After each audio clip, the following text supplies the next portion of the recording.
What's going on, guys? In today's video I'm going to be teaching you how to improve your aim the fastest when it comes to shotgun aim and your tracking in Fortnite Season 8. If you are new here, make sure to drop a like and subscribe. Now let's get right into today's video.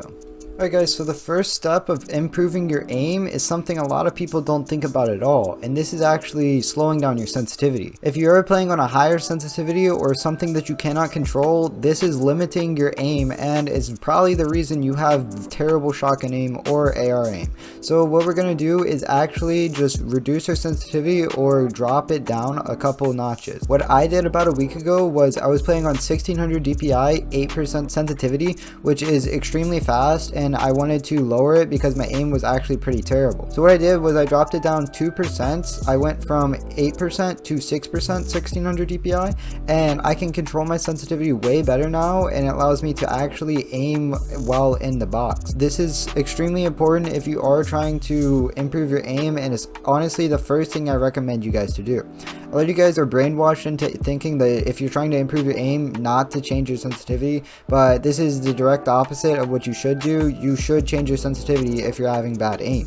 You should not force yourself to stick on a bad sensitivity. Like, that's the exact opposite of what you should do. The next tip I want to talk about is actually just keeping your reticle or your crosshair on the middle of your screen. What I mean by this is just keeping it on head level of enemies to make sure that you're always hitting headshots.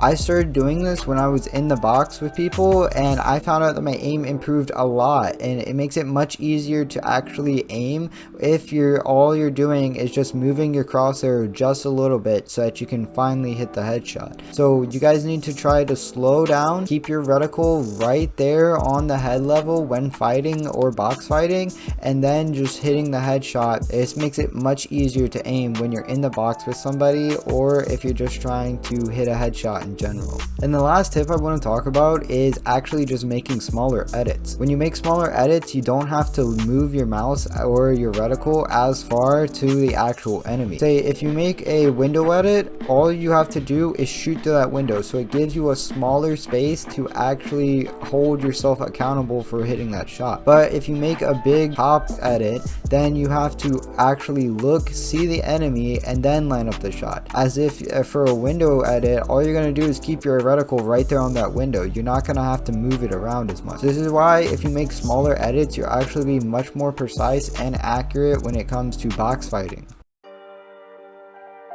So this first creative map I want to show you guys is actually not an aim. It's not like meant to be an aim duel map or anything like that. It's actually the Raiders Peace Control map, and this is because this map actually has bots that you can shoot while you're practicing your peace control. I think this is one of the best ways to improve your aim while getting better at your peace control at the same time, because realistically you're never just going to be like sitting in the same box with somebody without building or anything like that. So this is one of the best maps to practice whenever you're warming up or before and after you play the video game. Right, so what I like to do is grab a pump and grab an AR. Come over here to number 1. And you just peace control the AI, and you have to shoot them to go on to the next step. So that's why I think this is such a good way to practice your aim, because you actually have to include your aim within, so you get better mouse control because you won't be like slinging your mouse around or anything like that. So this is one of the best ways to improve your aim. And once you're done with that one, you can keep going. It goes so one on the right and then it goes one on the left, so that you get practice on both sides, which is super useful because in game you're never going to be in the same position. As you're practicing aiming, just make sure that you're setting up your right hand peaks so that you have the same muscle memory in game. When aiming, you're trying to hit the other opponent without taking damage yourself. So after you're done with number 2, go right into number 3. This one's a little bit more building. This angle is really good because most of the time in game, it will be from a situation just like this. Like say you cone somebody. This is the perfect situation to hit a good, nice shot on your opponents. So basically just run through all of these once before you get on, and then we're going to go back and we're going to put in a different map actually. And then after doing that map, we're going to go ahead and put in the Skovax map, which is a more heavy inducive aim trainer. This one's going to be focusing on your AR aim. This is going to be more like Kovacs rather than actually piece controlling. Alright, so once the map loads, the first thing we're going to grab is a Scar. And grab that, and then we're also going to grab a Spaz. And we don't need anything else. And what we're going to do is we're going to come over here. We're going to start with our horizontal tracking. We're going to start at 50 meters and we're going to do time trial.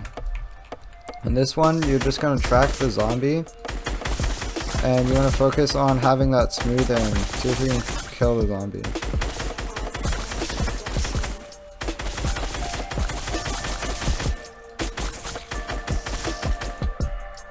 But then after we do horizontal, we're just going to go over here to vertical and do the same thing. It's basically the same practice. Tracking the zombie. This one's a little bit harder though. This is going to be for if somebody is launch padding and they go up to height real fast. This is going to be perfect for tracking them.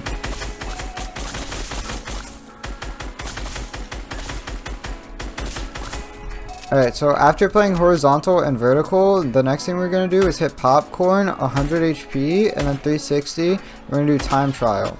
And this one is really good for all of the tracking when it comes to your AR tracking and for vertical tracking. But just focus on the trajectory of the zombies, and this is really realistic in case somebody jumps in the game, like somebody's running and they jump. You can track them super well like this. Alright, so after you're done doing this map, we're going to go back to hub. And the last map we are actually going to play is the reaction FPS one. Hit close, hit free trial. And then this one is really good for practicing your reaction shotgun aim. I like to do this one before I play arena. I do it last so it gets my reaction speed well warmed up for whenever I'm actually fighting people. And I like to be moving around while I do it because I'm never just going to be standing still when I'm playing a real arena game. And once you're feeling all good, you can go ahead and hit the emote. Should take you back, and then you can go back to hub. And that's about it for this map, guys. So now we're just gonna back out and just go play some arena. The last thing we're going to do at the end of the day is play arena, because in arena you get much less FPS than you do in creative, so this is going to be the most realistic aim practice for tournaments and things like that. But aiming is not the only skill you need to master, so if you want to learn how to build, go ahead and click on this video right here. Thanks for watching, guys, and have a great day. Peace out.